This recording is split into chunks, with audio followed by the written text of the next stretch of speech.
Retro vibes for the modern mind. Welcome to NeoNostalgia with Craig and Ray. Your hosts talk pop culture from the 40s to the 90s. Tune in, have fun, and heck, you might even learn something. Well, let's not get crazy. Take it away, Craig and Ray. Hey, welcome to the NeoNostalgia podcast. I'm Craig D'Onofrio. Who are you, sir? I am Ray Keating. I'm your partner in this endeavor. Oh, that's who you are. Yeah. Glad to see you, Ray. Always a joy. Hey, Ray, why don't you tell the folks about NeoNostalgia and what we're all about? Sure. What does this mean, this term neo-nostalgia? So neo means new, nostalgia, affection for the past, and that's what we're doing. We are talking pop culture, really, from the 40s to the 90s, television shows, movies, music, advertising, radio, home life, novels. We cover it all and more. And we try to tell people why we enjoy these things, and hopefully we learn something from it. And maybe they learn something, and maybe they'll go and check out a television show or a movie that they never saw before from the distant past. Ooh, yes. Yes, the distant past. I've got today, my album du jour is Dino Latino, which has nothing to do with our topic for the day. But, Right, let's take move it the out. mic out of the way. See, There you go. check that out. I mean, That's how can you go wrong with Dino? That's you got to pretty love Dean awesome. Martin, and you got to love the era where Dean can give us a album of that title. So there you go. Yes. Yeah. I don't know. I've never pointed this out. I don't know if I pointed this out, but I try to put up a different vinyl album every time that we record. A little variety, a little. I have this spice big of mess life. behind me, but this is worth pointing out. Yes, Our it little is. sign there. Yes, Neo-Nostalgia podcast with Craig and Ray. So there you go. that's right. So be sure to like, subscribe, and share this podcast, this video cast, this whatever you call it these days, whatever them kids are calling it these here days. Yeah. And give us a 5-star review, no matter where you listen to this or watch it. Give us a good review. It helps push things up in the algorithm according to people who know about algorithms and all that stuff. Yeah, and So- go to patreon.com Yes. /neonostalgia to support this effort. And you get all sorts of cool stuff depending on what level you come in on. So you can get, at one level, you get a signed copy of that. Both Craig and I will sign it and send it out to you. So there you go. Yes, indeed. Yes, we will. And there will be other tchotchkes and merch items Yes. in the not too distant future. We're just getting this ball rolling here. We're having a good time with it. Today, we have, I think, a really fun program lined up for you. We're going to talk about 1950s sci-fi. And if I'm not mistaken, some guy named Ray Keating actually wrote a book about this. 1950s Sci-Fi is the name of the book. Very original title. A Shameless fresh shame. look at science fiction Hollywood classics. There you go. And 12 of them that What? Ray has written about. By the way, again, if you become a super nerd supporter over at Patreon, you will get a free copy of this book. There you have it. There you So have it. Good stuff, fun stuff, and we both love sci-fi. Ray, I mean, I love sci-fi, but Ray loves sci-fi. As a matter of fact, I mean, it's creepy how much Ray loves sci-fi. It is. Look at the shirt. It's Yeah. creepy. Yeah. So today we're going to talk about a whole bunch of sci-fi movies and Ray's favorites, and he's going to lead the way. I enjoy many sci-fi movies from the 1950s, but Ray has done the deep dive, and so he will do the heavy lifting. And so, Ray, first of all, let's talk a little bit about the genre, if we can. 1950s sci-fi. This is post-World War II. The bomb has gone off. 2 bombs, as a matter of fact, have gone off, and the world has changed. And of course, with this comes the fear that the fallout in Nagasaki and Hiroshima is going to create monsters and all sorts of things. And not just that, but we have also sent up such a bright light and a plume that can be seen from outer space. And the aliens have noticed that we have become a sophisticated society capable of global destruction. And I'm personally of the opinion that all of these things are a big part of what's behind this whole genre, but maybe you can fill that out a little bit. What do you think caused the sci-fi craze of the 1950s? No, well, I think you're right. I think a lot of, I mean, this vast jump forward in terms of not just atomic power, but all sorts of other things as well. So yeah, I think that's part of the reason. When you look at the 1950s, that's really, there was some science fiction things certainly before the 50s, right? Universal monsters, I love that stuff, Frankenstein and so on. But in terms of what we understand, I think science fiction being today, right? The technology, the the space voyages, the aliens visiting Earth or living on other planets, fantasy aspects, time travel. All these things really came into being in terms of movies in the 1950s. And yes, there was, what was going on at the time certainly played a big part. We'll talk about some of these movies where it's very clear that what was going on played a part in these movies. I also take a little exception, I think, to what some of the standard observers and critics say about some of this stuff, that it was all, born out of super paranoid stuff. And Hollywood was like telling Americans to, sending them a message that maybe you've gone too far, that it's irrational and so on. But when you really look at a lot of these films, they're saying things that are fascinating in terms of the technology, atomic energy, but really in the 50s, the communism issue, right? Whether you want to call it the Red Scare or the Red Menace, that comes into play in a big way in these movies, but I'm not convinced that it comes in necessarily the way that a lot of people assume. And the other part of this, there are a lot of surprises when you get into these movies, the really good ones. There are surprises here and there that I came across. One was how prevalent references to God was in these films.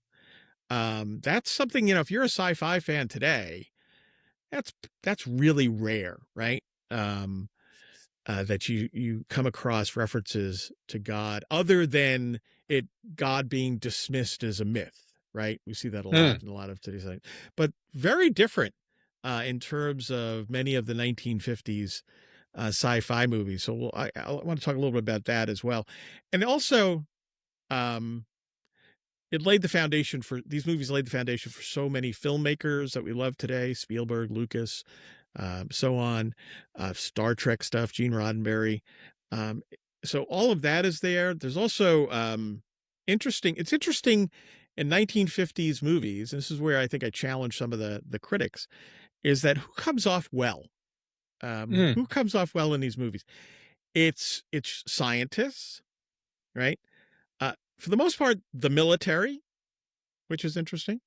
Then, of course, the average man, the everyman, the average Joe, and God. So this isn't all. I think we tend to write a lot of it off as B-movie schlock, but there certainly were plenty of those films at the time. But when you look at the key movies, they're a lot more than that, I would argue.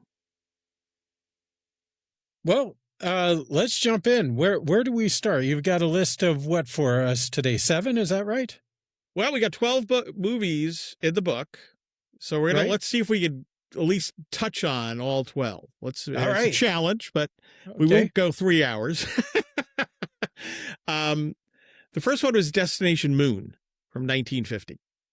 And I think this is what you would call the first. Have you seen Destination Moon, by the way? I don't know if you have.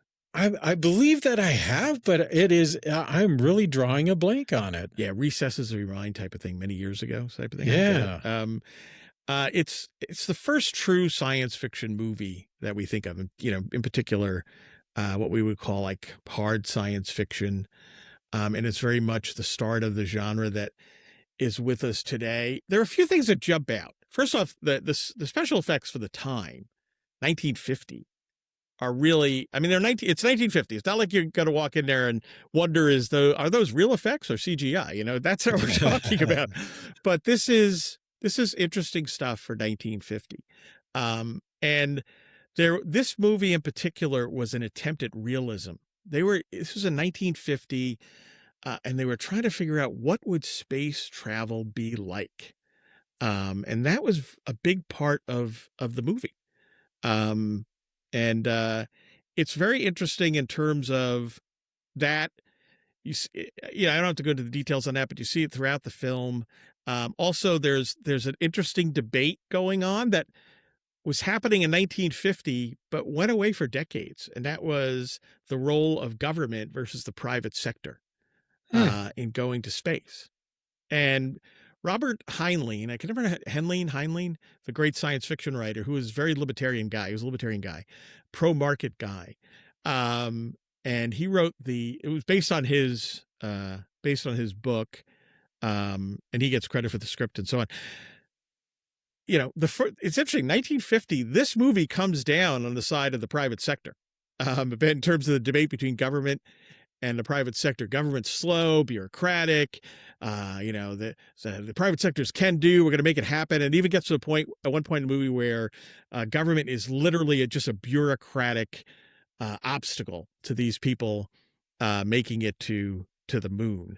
So it's very interesting. It's also a movie about problem solving, which we get a lot of in subsequent science fiction, right? It's really a group of business executives, scientists, tech people, astronauts trying to work through the challenges of how to get to the moon and back. And then I thought of things like, Captain Kirk saying, Mr. Scott, you better get warp drive or we're all dead, right? Or Han Solo and Chewie trying to get the Millennium Falcon up and running so they can escape the Empire. And even probably more so Ron Howard's Apollo 13 from 1995, which is, based on the true story of trying to get people back home after an accident in space. So there's a lot that Destination Moon provides the foundation for. It also goes back to certainly certain characters that we see again, the can-do leader, the patriotic military guy, the assorted scientists and technical people, as I mentioned before, the everyman, and even the comic relief, right? Think of C-3PO. Well, it wasn't a robot in that movie. It was a character, but they're all there. And I want to wrap this up real quick with mentioning the producer, George Pal. He was behind this movie and a whole host of other movies from the 1950s that are true classics. When Worlds Collide, The War of the Worlds, later on The Time Machine in 1960. Such a creative force, and I think he's widely forgotten, and he shouldn't be, because he influenced, the James Camerons, the Steven Spielbergs, the George Lucases, the Gene Roddenberrys. He should be mentioned perhaps not only alongside of them, but given that he was the pioneer, I think maybe, is the guy that made the first step. So I think everyone should recognize George Pal. And I think this whole movie genre really started with Destination Moon. It's interesting. I was just looking at the all-knowing Wikipedia on this film. And Kara Graves claims the moon, quote, "By the grace of God and the name of the United States of America, I take possession of this planet on behalf of and for the benefit of all mankind." It's again, that's pretty cool. How often you expect country, right? You talk about God and country, but I think we're so for decades, science fiction just stayed away from God. It's the rare occurrence where they engage in even just an inquisitive way, never mind a positive way, right? So it's really interesting that these 1950s films, so many of them did exactly that. So in more modern sci-fi, I think about what was that film with Bruce Willis? Asteroids Heading to Earth. Was it right. Asteroid? You can't do that. Anyway, you can't bring it up, and we don't know the name. But yeah, see, right. Now we're just two old guys trying to think of a movie. Terrible, because I am senile at the age of 61 and a half. I need my pudding. We all know what you're talking about. What's your point? I will be having pudding after this. But there's a crisis, and we have to send these guys out to blow up the comet or the asteroid before it collides. Is there a crisis or anything like that with this film, Destination Moon? This movie, their crisis really is, how do they get back? You know, they don't have, because the landing used so much fuel. How do they get back? So you get this whole, big chunk of the story is like, what do we need to get rid of? What can we get off the ship to make it back? And interestingly, again, the everyman character here, the guy that like volunteered, not expecting that this would actually work, and all of a sudden he finds himself in space. So it's kind of funny. And he's the one that's willing to sacrifice himself to stay behind on the moon in order to save the others. I don't want to spoil it, because even though it's 1950, I know a lot of people haven't seen it, but that's a very we see that character trait, that person willing to make the sacrifice for others time and time again. And that's a character very much in this movie in terms of their problems. Like, okay, how are we going to do this? We used all this, all this fuel and so on. How are we going to get back? So up front, willing to sacrifice himself. Yeah. Yep. And, on the front side, it was, various, again, it's a problem solving movie, and how are they going to, it's fascinating. And this movie fascinates me in so many ways, because they start so early that it's like they have a fundraising meeting. They're looking for venture capital, right? So they actually have a meeting, and they bring in a whole bunch of big shot, American businessmen and investors, and show them a movie, by the way, with Woody Woodpecker featured in the movie, because George Pal was good friends with the creator of Woody Woodpecker, and he always tried to somehow or another sneak Woody Woodpecker into his movies, which is fascinating. But so it starts even from that point. Like, we got to get the funding to make this happen, So it's how often do you see that? How often do you see, well, how are we going to get the money together? All right, let's have a meeting with anyway. It's very comprehensive in terms of how these guys decided to get to the moon. And there's also the Cold War aspect is there, right? This is 1950, very early in the Cold War. And without saying the Soviet Union, it's very clear that, like, well, if we don't get there first, it's not going to be good for the people of Earth, because those other guys will get there. So there is a sense of this genesis of a space race going on here, basically. Explicitly. It is explicitly talked about in this movie. And I think that's pretty darn early. 1950 to talk about a space race. So it's, to be honest, I'm looking at this film and I'm not positive that I've seen it. I thought that I have, but maybe not. So thank you. I'll look forward to checking it out. Everyone else, check it out. Absolutely. Good stuff. Cool. What's next on the list? Let's go to 1951, the next year, the day the Earth stood still. Most people know this movie. Yes. What is your reaction? Let me go to you first. What do you think of this movie? Klaatu, Nikto, Barata, some or other.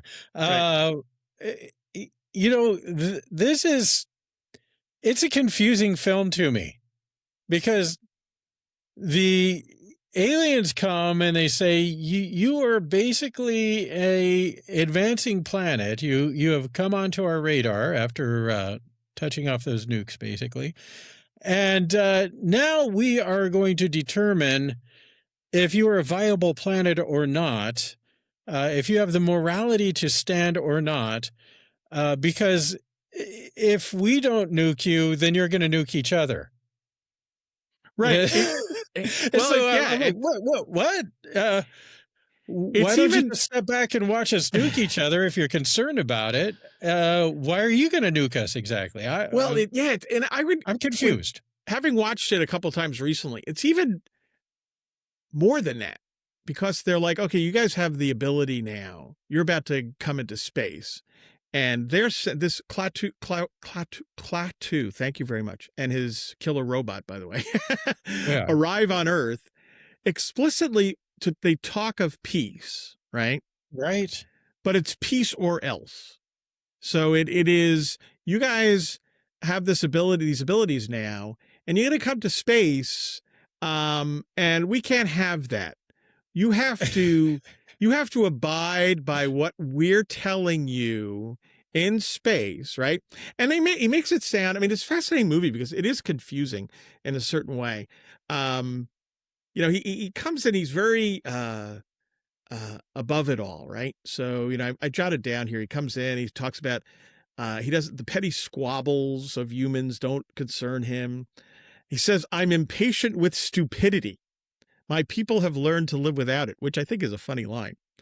And then he says, the future of your planet is at stake, right? That's very early on. So he's talking peace, and then all of a sudden he throws in a line like that, and you're like, whoa, what is this? What's going on here? And the character says that the technology will eventually take you into space. Says that will create a threat of peace and security of other planets. That, of course, we cannot tolerate. And he says, I came here to warn you that by threatening danger, your planet faces danger, very grave danger. And if you don't go along, he actually says the planet Earth would have to be eliminated, right? This is the peace-loving guy, which fascinates me, right? And there are other things in this movie that strike me, like he says that all the planets agreed to hand over their protection to this intergalactic team of basically killer robots, which is the robot that he has with him, and I can't remember the name of the robot. Gort. But yeah, right. So is that smart? I mean, that's like a setup for a science fiction movie where it's like, we got these robots, they're going to keep everybody in check, it'll be fine, due process, a debate discussion about it. Yeah, never mind, we just have these robots, and if we don't abide by what they say, they're gonna kill us all. And now you're coming to space, so that's the deal for you. So it's a fascinating way that this movie is put forth, but most people, at least the critics and stuff over the decades, really don't see there being any contradiction. They're like, this is a message for all humanity that, we need to live together peacefully. And like, okay, yeah, we need to live. I get it. I'm all in favor of living together peacefully, but is this the way the movie presents it? It's like, are these guys, is Cloud 2 the way to do it? And also, this struck me as well. We're talking about the God religious aspects of this. There are essayists that say that character is a Christ allegory. And there is a reference to God in passing a couple of times, and it's generally positive. Like Cloud 2, you think he's dead. The robot brings his body back to the spaceship, and they have the technology to revive him. And Patricia Neal, who plays the woman in the movie, says, is this the power of God or something like that? And he's like, no, that's God. We just have technology to do these things. So there's acknowledgement of God existing, which is great. But they get back to peace or else, right? That's that's the message that comes through. I mean, it's a terrible allegory for Christ. I mean, one of the essayists said, Robert Wise, who directed the film, if you think Robert Wise, Sound of Music, right? The same guy that did Sound of Music did this. Serious. Yeah. And he did a whole bunch of other movies. I mean, what a career that guy had. But he also did Star Trek: The Motion Picture, which is one of the worst Star Trek movies. We'll forgive him for that. But but he said that something like, I never saw it. I never recognized the Christ allegory. And it's like, yeah, you know why? Because it doesn't exist. He's not a Christ-like figure. If you're going to say that's an allegory, it's a really bad allegory and you don't understand what Christ is about. But to wrap up the message, is fascinating because I noted that my take and your confusion, legitimate confusion, The Day the Earth Stood Still won a Golden Globe Award for the best film promoting international understanding. And I'm just like, okay. Fine. I don't see it. I mean, I wrapped up my essay in the book noting that, and I said, one might say understand or else, right? Right. Isn't that kind of a might makes right kind of? It is a might make right. It's like, you guys kind of theory there is like, well, yes. You may have nuclear weapons, but we have the power to blow up the whole. I mean, it's like we have a Death Star. So Right. we win. Yeah. No, and it's fascinating. I mean, it's a good science. I like the film, right? I And do too. it's I love this movie. yeah, As a matter of and fact, I it's the think best it's in a very entertaining film. absolutely, and it's also the best in science fiction when science fiction kind of generates discussions and debates about what's going on and can we relate this to society and so on. So that's all there, and it lends itself to this type of conversation, which is great.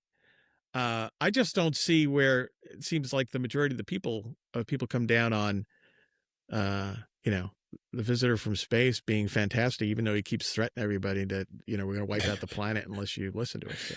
Right. Yeah. Yeah. Alrighty. Well, I will say this, 93% on Rotten Tomatoes. And I've always loved it. Every time it's been on TV and I'm channel surfing or whatever, it's like, oh, Yep. The Day the Earth Stood Still. Cool. Yep. And I think it's a fantastic movie, but it is a little confusing. And if you think about it, I do appreciate the fact that the aliens want us to live peacefully. That's very nice. But I don't remember Jesus saying, basically, live at peace or I will blow up the world. And there is that little matter. Yeah. There's that. But, for what it's worth, I am a trained theologian. So I know a little bit about these things that is not in the Bible. You're our theology go-to guy on the show. Moving on. What's next in your repertoire, Senor? When Worlds Collide. 1951. Yeah. So just as a little background, this is one of those movies that I have an early memory of, like one of the first science fiction movies I remember seeing. And the thing that sticks in my head as a little kid, if you remember the end of it, so the planet's going to collide into Earth when worlds collide. And they're trying to figure out how to save at least remnants of humanity. And I remember the end of the movie. I can distinctly remember watching this because you have a guy in a wheelchair, right? Everything's happening and they're about to leave. And there's a gentleman holding the wheelchair. And the guy in the wheelchair is like, what are you doing? We're going to get on that. And the guy holding the wheelchair says, nope, it's not for you. It's not for me. The guy holding the wheelchair is essentially making a sacrifice. He's sacrificing himself so somebody else can go. And the guy in the wheelchair is the bad guy who's, doesn't care a hill of beans about anybody except himself.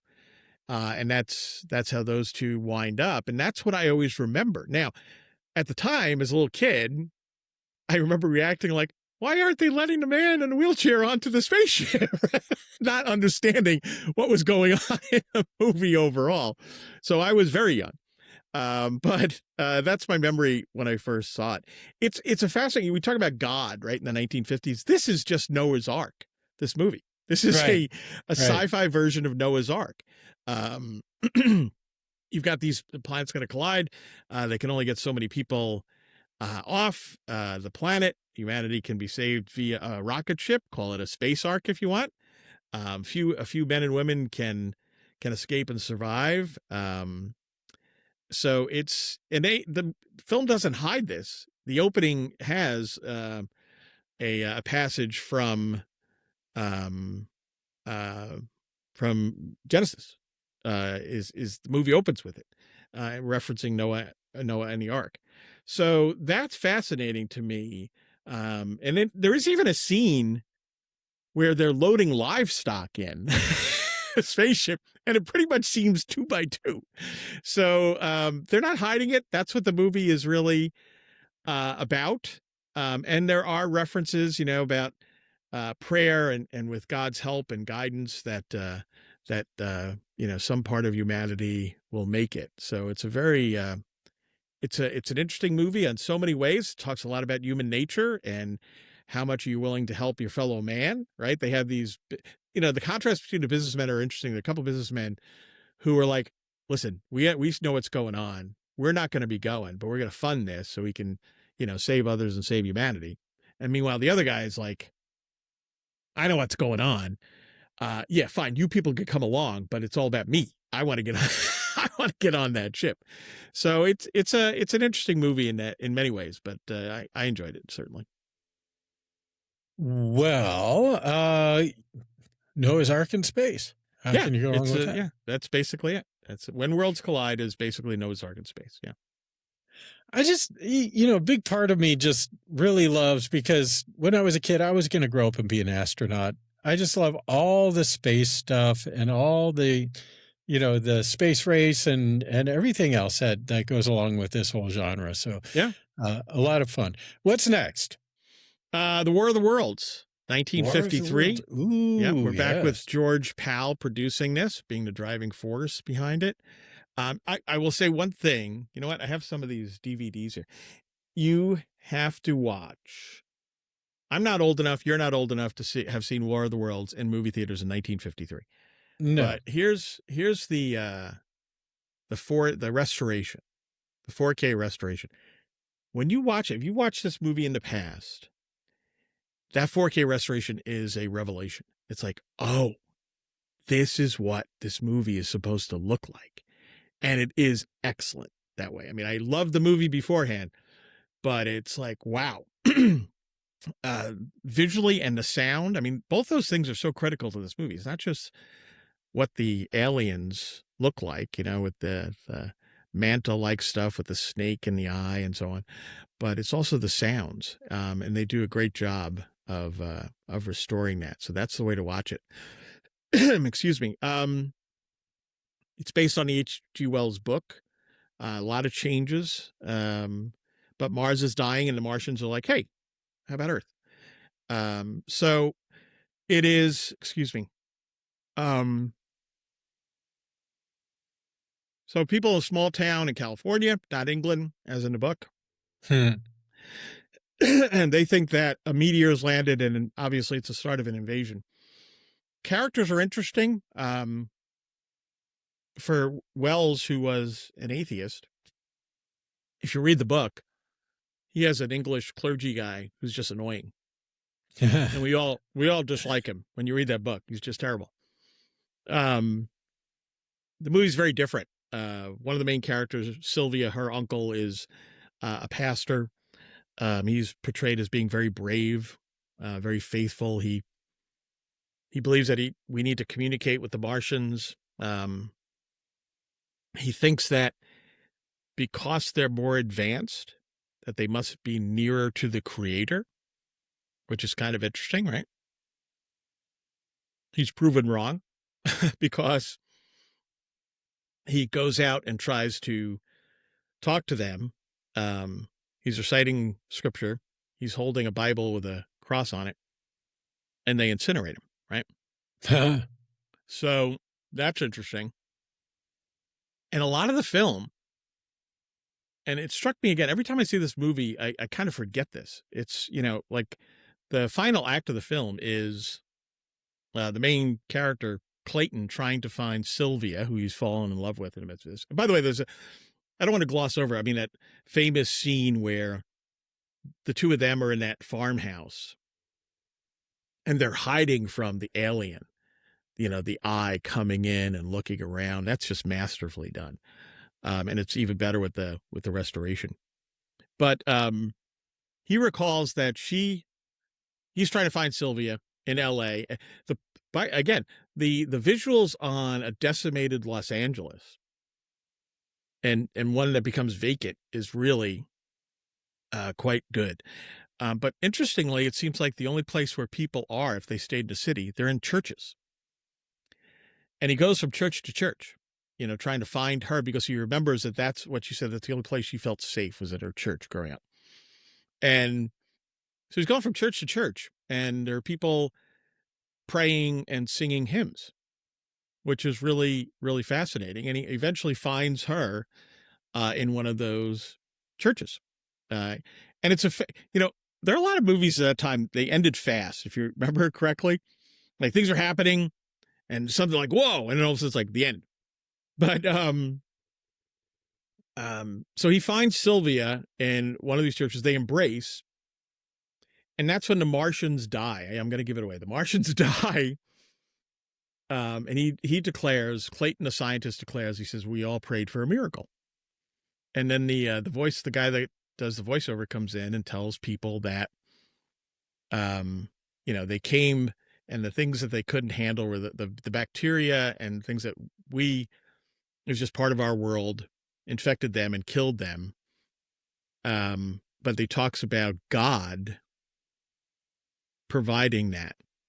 And that's how the world is saved. God's creation saves, because it wasn't the missiles and the tanks or any of those things that defeated them. It was that. And, so it's interesting to watch War of the Worlds, and the concluding message is, God saves the world, which is kind of interesting. But it's one of the greats, and that restoration is just fantastic. The radio program from 1938 was really, really fascinating. There's a lot of lore that goes around that. I don't know. Were there actually congressional hearings on it? I'm not sure. I don't think so. It was, it's interesting. People certainly, a good number of people certainly reacted like, what the heck is going on? Right. But it also wasn't hidden that what they were doing was a play. Right. And I think it's over the years, it's probably gotten blown out of proportion in terms of how many people, thought the world was actually ending because of an alien invasion. But there were some. I mean, Orson Welles played that beautifully, because he came out like a day or two later and did a big press conference, and that wasn't our intention and so on. But it was all very smart on his part for the way he did it and stuff. It was very interesting. I love this. I'm looking at a article on it from History Hit, but it says police departments, newspapers, and CBS were besieged with phone calls. And in New Jersey, where the fictitious invasion took place, National Guardsmen were said to have asked where to report for duty. The Trenton Police Department fielded 2,000 calls in under 2 hours. And in Providence, Rhode Island, hysterical callers begged the power to be cut to keep the city safe from invaders. It's also, it's kind of interesting. I was reading about that. So there absolutely was a reaction. But I think also there was a reaction in the media, if you will, at the time, to say, oh, man, this is going to sell some newspapers. Sure. Yeah. So it was real, but I just don't, I think it's become this, this idea that it was just, the entire nation was like, oh, my goodness. It seems to be highly, particularly in New Jersey was part of the thing. It was interesting reading some of that stuff in terms of the reactions to that. You actually, I think on the 4K restoration, it's like, I'm not getting a cut of this, people, but I think the radio program is on there. Oh, nice. Yeah. Nice. No. Cool. All right. War of the Worlds. What's up on Ray's next list item here? Invaders from Mars. 1953 was a big year for Mars coming to Earth to take over. This is an interesting movie because it's like kind of 3 movies in one. So initially you have this little kid sees this, he wakes up in the middle of the night, there's a storm. He sees a flying saucer descend and land in an area. It turns out to be a sand pit beyond his house. Wakes his parents up. His father's a scientist. And he's like, all right, I'm going to go investigate. So that's how it all starts. But then his father comes back and he's changed, right? He's very different in a big way. So, and he's the kid. This is one of those things about the movie, and I saw Steven Spielberg talk about this too, that, he watched this movie, he said he watched it over and over again as a kid. Because there was this idea that as a kid, everything you knew, your parents, the local police chief and so on, were suddenly different in a very dire way, right? So everything you knew that you relied upon was gone. And it was, when you look at it, it's all the institutions. It's the police, your parents, your family, and so on. So it could be like a statement today about the state of the family. But people tie this again to the communist issue, and they try to say, well, this was part of the hysteria. But it was like, this is actually what happened in these countries, right? Like families were turned on family, and the kids were told to rat on their parents, and the police chief couldn't be trusted, and so on. So there's a reality here to this stuff that I think a lot of people discount because they just don't know the history. So there are all sorts of ways you can look at this in terms of the institutions and so on, but it's just a great story where his father, the worst happens when his father turns around and he tells him, stop asking questions, and he just slaps the kid, right? Eventually his mother is taken over as well. He relies on the police chief. There's one police sergeant that's like, oh, wow, what's going on, kid? And then the police chief turns out to be taken as well. So again, scientists come to the aid, a doctor. The other thing about these movies, women are portrayed in a very different way than we think they were portrayed in many ways in terms of the 1950s. They're often very smart people, scientists, and so on. Not to say that just survives any of us, but in terms of what's put forward as, what pop culture said at the time, it stands in contrast to that. So anyway, so you have this initial thing where these people are being taken over, changed. You don't know what they don't, the people that are, there's all sorts of like little creepiness to it, right? The little girl that he's friends with, one minute she's nice and sweet, the next minute, like she's burning her house down with her family inside or something like that. It's like really something like, wow, like what's going on here? So you have that. There's prayer sprinkled in amongst it again, which, is just worth mentioning in passing. But then you have this weird turn where they discover the spaceship in the sandpit under the sand, right? And the military moves in and they get into the spaceship, and it just turns into this weird thing where the guy that's running it is a head in a jar. It's like a brain in a jar. So that's who's running. I think it's a head in a jar, which where Futurama got it. So that starts. And then his minions are like these guys dressed in green, all green, and they have these weird goggles, right? And they run very awkwardly. So I'm like, oh, it's turned into B-movie sci-fi schlock from the 50s. Santa Claus Conquers the Martians. Yeah. So I'm kind of disappointed. But then there's this saving moment at the end, right? Where he winds up, the military sets bombs inside the ship, and everybody's running away, right? And the little kid's running, and then what's happened in the movie starts spinning through his head and so on. And all of a sudden he wakes up in his bedroom. Storm outside, looks at the window, sees the spacecraft coming down, goes in to tell his parents everything that's going on. So it's like nothing happened, right? It's fascinating the way they did this in this film. So you're left wondering, did it ever really happen? Was it a dream? Did it happen, but he's getting another chance, so it's almost like almost Groundhog Day type stuff, right? Like, what does this mean where it's all starting all over again? So it's a wonderful film. Then it's B-movie strangeness schlock, and then it ends on a note where you're like really intrigued. So interesting movie. It's got a flow. It's got a flow to it. What's next? What you got next? It Came from Outer Space, also 1953. So this one's interesting because aliens come to Earth because they need to get repairs done on their ship. So they're basically, it's like you're on a long drive and your car breaks down and you got to pull into a strange town and try to get it fixed, right? So they come in and they got to fix their ship, but rather than just asking for help or, keeping quiet, they kidnap people, right? And they use the people to help with their ship, but they're kidnapping them and kind of using them as slaves.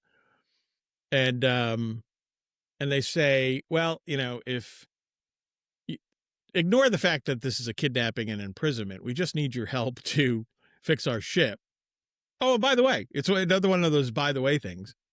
If you don't let us fix the ship, well, it might not turn out so well for you guys. We have a death ray. Of course. So it's interesting.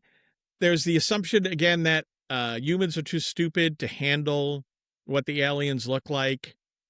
And we do get the main character's reaction to actually seeing them. And he's like, ooh, he's put off. They're hideous. But so it's a message that kind of says, eventually when they leave, right, they all look up at the sky. The main character's like something along the lines of, well, they'll be back. But it's all kind of like, when we grow up enough, they'll come back and things will be interesting. But the flip side of it is the aliens are, what's Lord Acton's quote? Power tends to corrupt and absolute power corrupts absolutely. They have the power, right? So they're going to use that to imprison people and do whatever's necessary to get their ship fixed. They don't think about, approaching humanity and, in a way, or communicating what's going on. They just operate that way. So it's another interesting kind of statement on, were the filmmakers completely trying to say that humanity is, too stupid to handle this, or maybe to a certain extent, but they were also saying something about these powerful aliens and what they were doing. So it's an interesting movie. Ray Bradbury was one of the writers on that. And he had a pretty diverse career. He did a lot of different things. So, interesting guy. Yeah. Very cool. So how about the next one is from 1954, Them, with the exclamation point, right? Oh, yeah. The Big Bug Movie. And that's what everybody thinks of it as. Giant ants. And that's what draws everybody to it, which is understandable. Again, though, this one is two movies. People don't realize you've got a procedural, right? They find this little girl in the desert who can't talk. Something horrible has happened. It's very like, whoa, what's going on here? What happened to her? The police find her. And there are other people that go missing and so on. So it's kind of a step-by-step thing about trying to figure out what's happening, right? What are these sounds in the desert that are creeping everybody out? So that's kind of the first half, and it's very intriguing, I think, in that way. Also, I will say, I pointed this out, is that there are two actors that are in this movie. My brain operates a certain way. So James Arness plays FBI agent Robert Graham. So my brain immediately goes when he shows up, I'm like, hey, that's Marshal Matt Dillon from Gunsmoke. And then the scientist that comes in from Washington, again, with his daughter, who's a scientist, right? So you got his daughter, both scientists, but he's Dr. Harold Medford. He's played by Edmund Gwen. If you don't know him, he played Santa Claus in Miracle on 34th Street. Oh, yeah. So I'm like, I knew that name. Yeah. So I'm like, wow, Marshal Matt Dillon and Santa are going to get to the bottom of this. So it's a lot about radiation, right? And what's the possible fallout from radiation at the time? And, little ants turn into big ants. So there's a lot of that. The procedural stuff is fascinating. And then it becomes this action fantasy thing, right? The military has to fight off and defeat the giant ants. So there's some classic stuff that we see later on. And there's that scene where the one action hero guy, right, is by himself all of a sudden, and he has to pull off something amazing to help others and to save himself. And that's certainly in this, with James Arness doing that. So it's a great movie. It certainly ranks, it's kind of funny to say, but when we're talking about giant insect movies, this was the earliest and one of the most successful. So well worth. Don't they have to go find the queen and destroy her or something like that? And under LA, in the tunnels below Los Angeles and stuff. And if I'm not mistaken, that's where she still lives. Is she to still this there? to this Wow. day? Yeah, I'm pretty sure. Yeah. Hmm. A lot of weird stuff in LA. I've been there Yeah. a lot. Well, you're Used the to West play in Coast clubs LA out guy. there. You're a Yeah, California guy. So used to play in clubs out there. But anyway, yeah, I'm pretty sure I played in the Queen Ant room, if I'm not mistaken, entertaining. Oh wait, no, that was Jabba the Hutt. Totally different thing. Anyway, what's up next here? What's next on the Ray Keating list of sci-fi? 20,000 Leagues Under the Sea. Oh, one of my favorites. 1954. What a great cast. Wonderful movie in so many ways. I always say that if James Mason is in a movie, it automatically gets an extra half star because he's just there. You go. Good. Okay. But one of the things, so there's so much in the movie in terms of, the shadowy character that Mason plays, and there's even stuff there again about atomic power. Right. And so on. So all those things are in the mix there. So it makes for fascinating viewing. I thought there are several things that struck me. The special effects in terms of what the Nautilus submarine looks like, who in 1953, let's say, could envision a Victorian era submarine? And then you watch 20,000 Leagues Under the Sea and you're like, well, that's what a Victorian era submarine would look like, right? Very ornate and so on. It's just masterful in terms of, and those are Disney guys that did that. Obviously, it's a Disney movie. And so both outside and inside, the Nautilus is just fascinating, and it reflects the character of Captain Nemo and so on. And then there's this big fight with the giant squid on deck in the middle of a storm and so on. So there's a lot going on in terms of the action and everything else. But harpoon to the eye. Yeah, there's always right.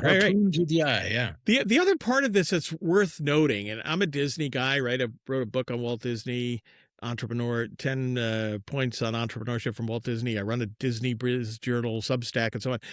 So, and I had great admiration for Walt Disney in terms of him being a creator and an entrepreneur.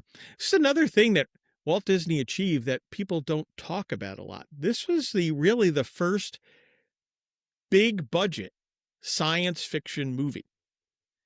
An enormous amount of money was spent on this, special effects and everything, the Nautilus and this giant squid and all those things. So it was like the most expensive movie up until that point. And that was, Walt loving the story. It's kind of an interesting story behind that. I can't remember the gentleman's name off the top of my head, but Walt Disney hired him to basically write a documentary about the book, 20,000 Leagues Under the Sea. And on the side, he was working on it as a movie, and Walt didn't know that. He came into his office when the guy wasn't there, and he's like, later on, he's like, hey, what's going on here? So the guy sold Walt Disney on doing it as a movie. And it's just, so that's stories like that always fascinate me. But they spent, the various budget estimates. This is back in 1954 again, $5 to $9 million. But it brought in $28 million domestically. Now, to put that in perspective, that was the biggest sci-fi box office success until Planet of the Apes in 1968. And actually, if you adjust it for inflation, it's the biggest until 2001, A Space Odyssey.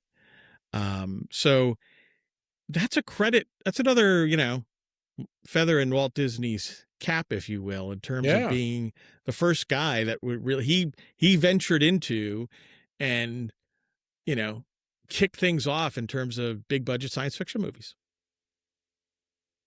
So. Very cool. Yeah, great movie. One of the things that always strikes me with that is the Disney quality, the color that, it just pops so much. It's not a budget film at all. Of course, Disney wouldn't do budget, but just a delightful film. Kirk Douglas, James Mason, Peter Lorre, Paul Lucas. Yeah. I mean, just a wonderful cast. Peter Lorre, everything Peter Lorre was ever in is always fun. Yeah. I just love the character that he played. And I found in in fact general. Kirk Douglas in that movie was just that, that fascinates me. And I Yeah. believe Oh, great casting with him too. Yeah. I believe it's the only movie that he ever sang in. Well, So there you go. Little known fact. I never really thought about that. Of course, I never really thought about him as a singer either. But yeah, he's playing that ukulele made out of a tortoise shell and all that kind of stuff. Yeah. Good fun. Yep. Good cool. Fun. Yep. Great film. One of my favorites. And once again, anytime that's on TV, I haven't seen it on TV in a long time, but that's always something that I stop on. What you got next in your quiver o movies? Invasion of the Body Snatchers, 1956. Yes. The opening to that fascinates me because it's like the manic man he's in a hospital. He's having to be restrained. He's shouting, tell these people I'm not crazy. Listen to me before it's too late and all that type of stuff. And, this doctor comes in and soothes him. And then we flash back to what's happening. And, It's all about how the people of this, again, small California town, they love doing things in small California town, aliens in the 1950s. Santa Mira, which is a town I've never heard of. They probably because it's not real. But they've lost their humanity. It's, I would say, the movie's suspenseful. It's intense. It's got a noirish feel to it. Mm-hmm. And it's interesting to think about the threat, right? It's plants, right? It's alien plants. I thought about it's like with Jaws, it was like, don't go into the water. This is like, don't go into the garden. And the whole thing was these pods from space, they grow and they ooze. And if you fall asleep, they'll replicate and replace you. And they do interesting things with that in the movie. But it's interesting again, where even the Blu-ray cover kind of plays this off as it's a movie about paranoia. Some of these movies talk about 1950s paranoia of communism and so on. My counter to that is like, it's not really paranoia if you understand what was going on. It's more like realpolitik, quite frankly. But they do that in this, they have a whole thing on the back. But if you watch it, it's about, it's a warning, right? I would argue it's about a warning of the threats to freedom and individual choice. I mean, the characters make a speech about that. So it's not something that's opposed to communism. It's not about the paranoia and hysteria. On the Blu-ray case, they talk about, quote, paranoia and mass hysteria at the heart of 1950s American life. I'm like, first off, overblown in terms of like that being at the center of 1950s American life. But also watch the movie and think about the history. And it's really about, coming in, taking over, and uniformity being imposed, right? That's what the alien is doing. The aliens are doing here. And there's a fascinating talk about how one of the people that's replaced, how he justifies it. And he talks about, well, life's easier without, choice and God and so on. So it's really a fascinating movie. And I think it's, again, it's, in the best of sci-fi, it is a movie that everybody can watch and you hang around afterwards over some beverages and whatever. And you can debate about what this movie, was saying. And it's one of the best. It's just one of the best, I think. I believe personally that it's actually a documentary on what happens to everybody who goes to work in Washington, D.C. Fair enough. I'm on board with that. I've had experience on that front. So yeah, I'll go with you on that. I like it. Yeah. Yeah. Yep. Yeah. Well, cool. A fun movie nonetheless. The idea that grandma just gets replicated and now she's an alien and just kind of a strange movie. Of course, there was the remake with Donald Sutherland in was that 1970s or 80s? I think it was a 70. I never saw that one. Wasn't Leonard Nimoy in that? I think Leonard Nimoy was. I think you might be right. Leonard Nimoy might have been in that. Yeah. Donald Sutherland, a whole bunch of people. Yeah. Scary, scared the crud out of me. But then again, I was a kid, so what do you want? Well, go back and if you haven't watched the one from the 50s in a while, go back. It has been a long time. It's a wonderful movie. Yeah, that was growing up in the era where you had I was spoiled being from Southern California. We had 7 channels over the airways. Wow. Yeah. 7. I mean, we lived large. We had 7 channels. We had 2, 4, 5. Actually, yeah. 7, 9, 11, 13. I think that's it. Actually, Long Island boy here, and that's I think that's the tally that we had. It was Yeah. Well, being from or near the big cities, that was the benefit there. But so that was one of those Saturday afternoon movies that would come on occasion. It's sci-fi scary movie time. I always find it fascinating when as a kid, it happened to me with several movies, kid and teenager, where you come in the middle of it and there's some scene and you're like, and I can still remember the reaction, like, what's going on here? What is this all about? And I just get pulled in. I mean, that's how I became a movie fan. Instances like that. Absolutely. Yeah. Sadly, we lived kind of in the foothills and all the UHF stations were on the other side of the hill. And so we were blocked. We couldn't get the UHF stations, which was always sad. And so I go to my friend's house and watch Speed Racer and Gigantor and stuff like that because he lived on the other side of the hill. And I could watch Simba. Those people on the other side of the hill, they had television. We didn't. They were privileged with the UHF. But so I had a deprived childhood without UHF. I'm sure you did. I'm sure sad. You did. I probably should see a therapist about this. Okay, Ray, what's next? Forbidden Planet, 1956. Oh, favorite.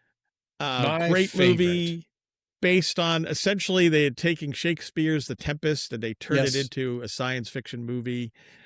Some people have said, I agree with them, that it could be a pilot for Star Trek because there's so much in there that apparently Gene Roddenberry just really liked. He really appreciated it. But it's just on the Shakespeare front. It's really the first time, I think, that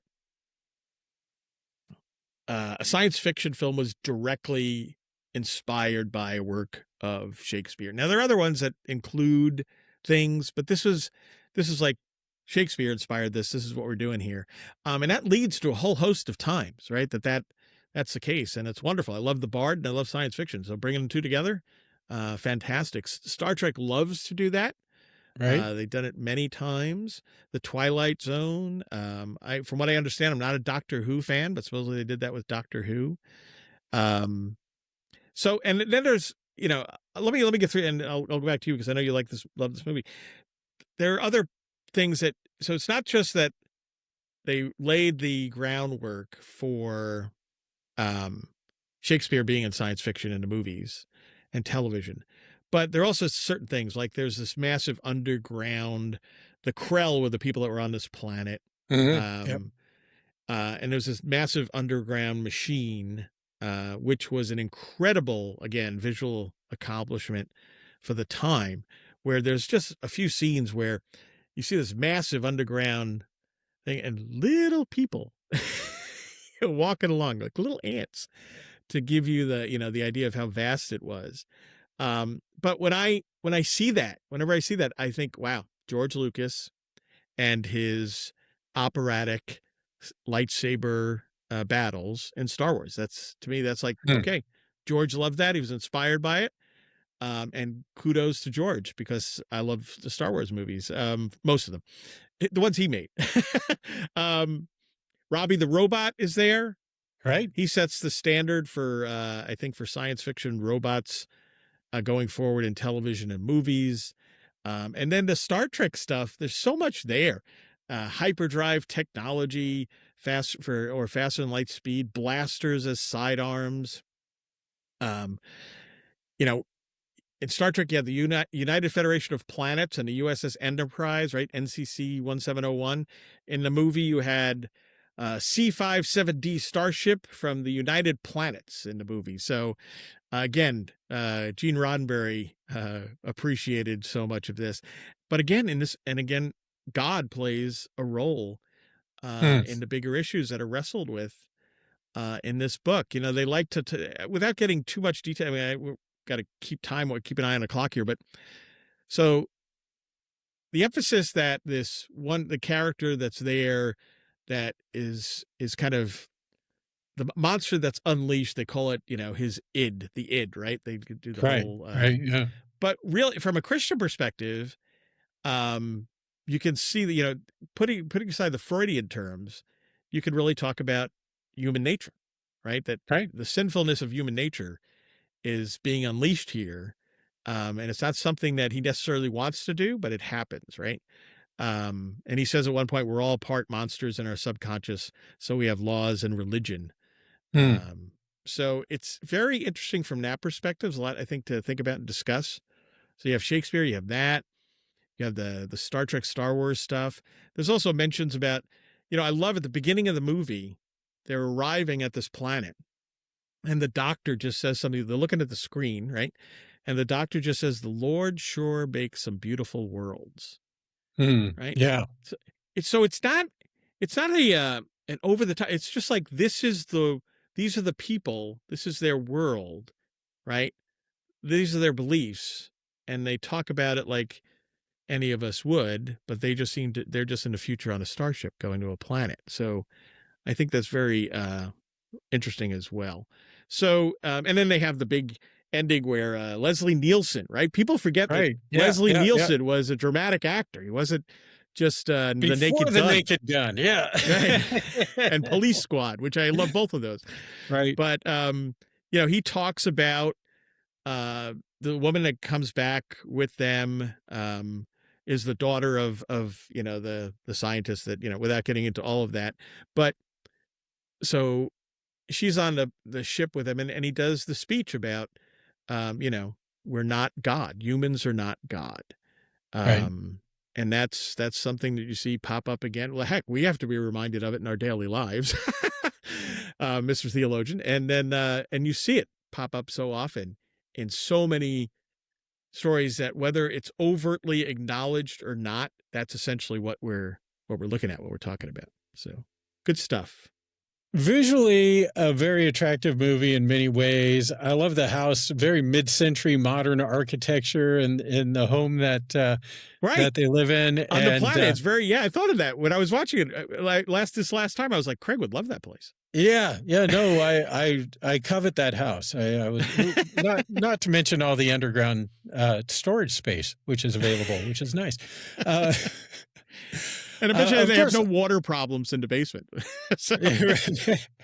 Also visually stunning in Anne Francis, Hubba Hubba, right? I mean, what a dish. Anne Francis, who I have what did she do? She did one season of the 1960s, which I have on DVD, where she was the lead in a spy show, you know, a private investigator show. So Honey West. Maybe we'll do an episode on Honey West at some point. Was that the name of the show? The name of the show was Honey West. Isn't that awesome? Wow. And she was Honey West. And it was one season, but one season back then you got like 26 or 30 episodes. And I've watched it. I don't know how it came across my radar a while ago, but I was like, hey, I like it. Honey West. So there you go. And I heard Quentin Tarantino mention it. Honey West and pass. I'm like, hey, Quentin Tarantino and me, we remember. I wasn't old enough at the time. I don't have any memory of watching it at night. It was an older television show, but came across my radar and I heard people talking about it. So I was like, I grabbed the DVD. So I watched Honey West. So there you go. So not only is it a great story, which it is, but you know, you got some eye candy in there, and Leslie Nielsen also, you know, for the ladies, I guess. One of the other things that I love here, and I'm looking on Rotten Tomatoes, screenwriters: William Shakespeare, Irving Bloch, and Cyril Hume. Now, how's that for a credit to be in the same line with William Shakespeare? That's a pretty awesome credit. I was reading about that, and they insisted the other writer insisted that William Shakespeare be listed Serious. in that. Yeah.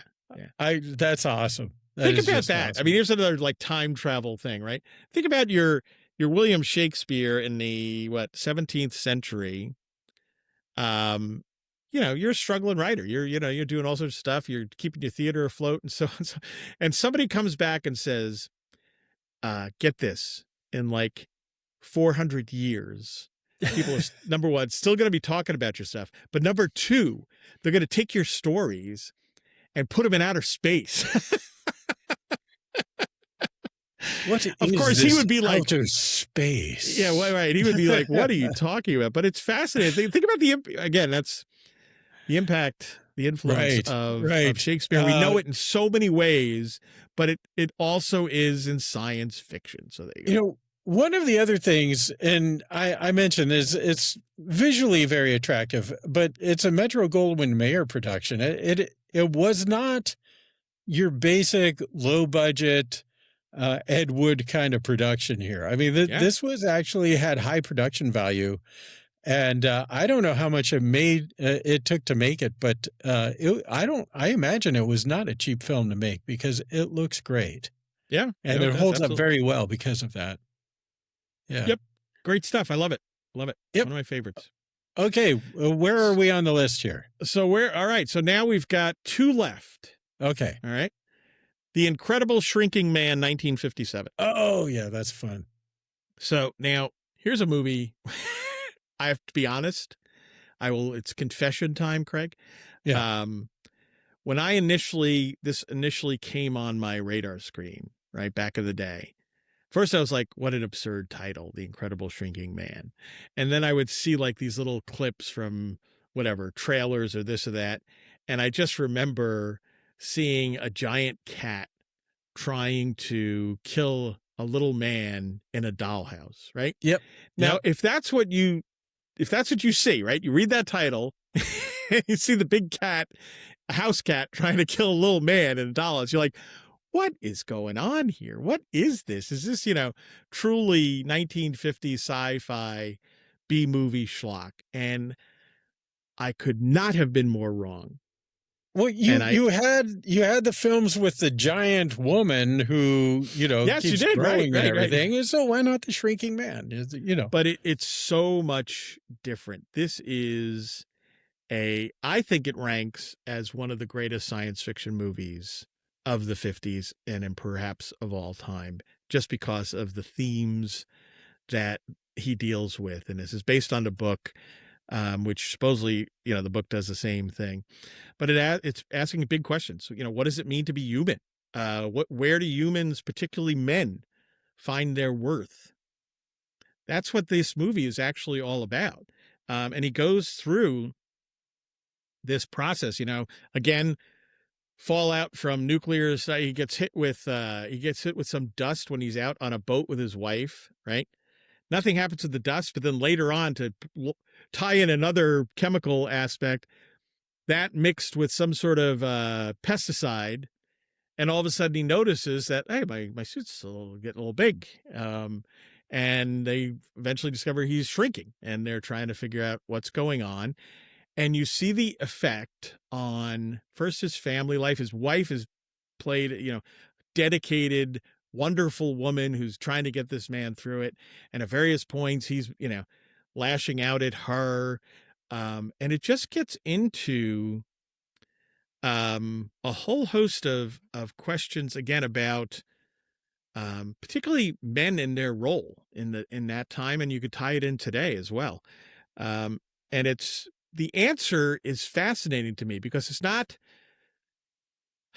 like, well, he found the answer within. Right. And at one point, that's what the impression that you get. Right. He winds up in his basement. Right. Which turns into, he's so tiny, it turns into this challenging, vast terrain of death. Right. Bugs and so on. And he's talking about how, I took a needle and I made this weapon and I killed this bug. And it's like, this is what I did. And I'm going to get back to my wife and all this stuff. And then finally, his brother and his wife come down the stairs and he's so small, he's yelling to them, but they can't hear him. They all think he's dead. They think that the cat ate him. So they wound up, apparently the cat bought the farm. But So they can't, and they leave. She sells the house and they just drive off. So now he's there by himself. He's fighting this terrain, and the ending is worth the price of admission and more, because then he's wrestling with, what the heck does this all mean? Where do I find meaning? And he comes up with, he finds meaning not in himself. He doesn't even find meaning as much as he loved his wife in his marriage or anything else. He finds meaning outside, and he ultimately finds meaning in God. And the final line that he said, he says, "To God there is no zero." So it's a fact. And oftentimes I've noticed, and it's just a handful of people, so you can't blanket, but they'll ignore those final lines, and they kind of go with this idea that, well, he discovered that, he found a strength from within, and so it's like, no, it's the exact opposite. If you're saying that, you miss the point of the entire movie. He doesn't. He acknowledges that he did find meaning, but it wasn't in himself. He found meaning because God effectively loved him. Now, that's wild. I mean, from this movie that I first saw with a silly title and a big cat trying to eat a little man in a dollhouse. And it's, when you look at that film in full, I think it's one of the best science fiction movies made. How about that? Hot take. There you have it. Ray's hot take. There you go. What's the last one, my friend? All right, last one. Journey to the Center of the Earth, 1959. We come to the last year of the 50s. I found this movie fascinating. It's adventure. It's, some romance. It's Pat Boone singing a song or two, right, which is wild. James Mason's in it, so again, automatically you get that extra half star. But you watch this movie, you cannot think, at least I could not think of anyone else than Steven Spielberg. And I will throw in George Lucas because he wrote the Indiana Jones movies, right? But the influence to me is like unmistakable. And Spielberg always talks about how much the 1950s movies that he grew up with influenced him, and it's clear in his work and so on. But you have the character Oliver Lindenbrook, who's played by James Mason. He's a Scottish intellectual, a professor, but he likes going out into the field. Remind you of anybody, right? Indiana Jones, perhaps. He's in a race against this rival of his, a guy of ill repute. Remind you of anybody? Indiana Jones. Yep. Yeah. So, and then you have moments where there's a final escape in Journey to the Center of the Earth, where it involves the group ascending this big shaft or tunnel of atop rising water. So they're going up. And I'm like, Indiana Jones movie in terms of the Crystal Skull, that's exactly how that movie ends in terms of them escaping there. Okay, wait. I cannot believe that you actually invoked the Crystal Skull. You just lost half a star for that. We will save this for another episode, my friend, because this episode, now you may only rate us at a 4.5 star rating. Sorry. But most of all, they literally have a big rolling boulder coming at a character and he has to run away. They're being chased by a big rolling boulder. So opening of Raiders of the Lost Ark. So Steven Spielberg clearly loved Journey to the Center of the Earth. There's also a scene where they have to avoid giant dinosaurs. Jurassic Park, anybody? So it's really kind of fascinating. I will never, being inspired by something is fantastic. That shows how great it was. And there are parts of this movie that I think are wonderful. The humor, the adventure, even a song here and there. Faith is in that movie too. There's talk about prayer at the end and how they need to pray. So it's very interesting in many ways. There are other aspects of it. Of all the movies that we've mentioned, and I covered in this book, there are aspects of it like the other one that we mentioned with the strange guy in the head in the jar that don't necessarily hold up. But overall, I think it does. And it's just priceless to watch. If you love Indiana Jones, Steven Spielberg, Jurassic Park, then watch this movie because the inspirations are there. It's really fascinating. So on behalf of the NeoNostalgia crew, I must apologize to Steven Spielberg because Ray has insinuated that you're a plagiarist. No, inspiration. No, he's not at all. In fact, I find it it's great to see what inspired and affected creators. You know, I'm a novelist. I have books that I read and so on that did that. But when you see the greats being influenced by the greats, and you know what? People like Spielberg and others of that generation bemoaned the fact that the people that have come after them only know their movies.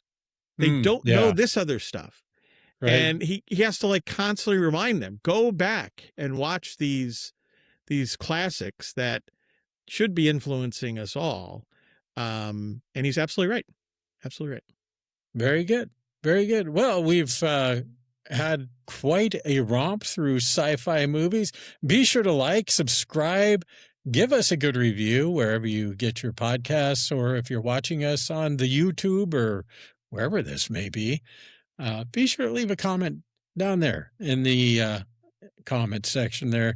Tell us what you'd like us to talk about. Give us your take on these movies and any other sci-fi movies that maybe we missed that you would like to comment on. Ray, one more time, if people wanted to join our Patreon, what would they do? Patreon.com/ or backslash, I never know how to say it, NeoNostalgia. So you can go over there, check out, there are 3 levels that you can join at. The super nerd level, you get all sorts of great stuff, but you also get it at the second level as well. So help out as best you can. We love doing this. Hope you guys love listening / watching, and we'll keep at it. Help support it. We appreciate it. Alrighty, until next time, we'll see ya. NeoNostalgia was not recorded in front of a live studio audience.